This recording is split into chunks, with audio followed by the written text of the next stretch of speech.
wuoyi mani kae ni ok onego yud lo e dalani. Mar ariyo ma wach lo mako e Kisii gin nyithi kiye ma gin nyithindo manyiri. Ka gin nyiri lilo to giwacho ni nyithindo gibiro dhi katedo, koro onego golgi e dala ka mondo puodho ni wan kaka nyuola ka ng'ato onego yud kare mondo dagie. Wach mar adek en dhako ma samoro nodak oko gi chuore to koro dichuo tho kele dala.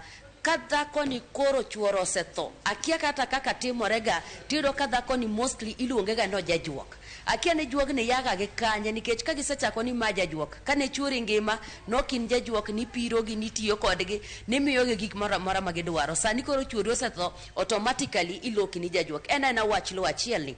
So wach lo i Kisii ni weche mang'eny kabisa. Wach lo osetero ji mang'eny piny.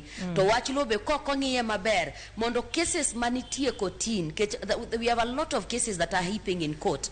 Mag lo, mag kiye, mag mondliete, mondo cases gi orum, mondo jok makoro donge dala gi gin be ging'e ni gini kata sirikal ok dwar. Ka giseneno ji ariyo adek momaki mobiro prosecuted nyaka mogik motwe, jogi biro luor. Lakini nikech kangaroo courts uchwanyoru kacho wacho chope kot uchako dok dala ni akeluru magi girwa dala mondo wawuo. Kisetero dala dichiel diriyo onge ng'ama biro wuoyo kodi next. Esnas se wach mar court no bende. Wach sagini cha machane wach lo. Yeah. Wach mar court no bende hanya paro ka e weche manyien jo LSK bade makono mano Gideon Nyambati mano branch chair bende ne wacho ni cases odhuro to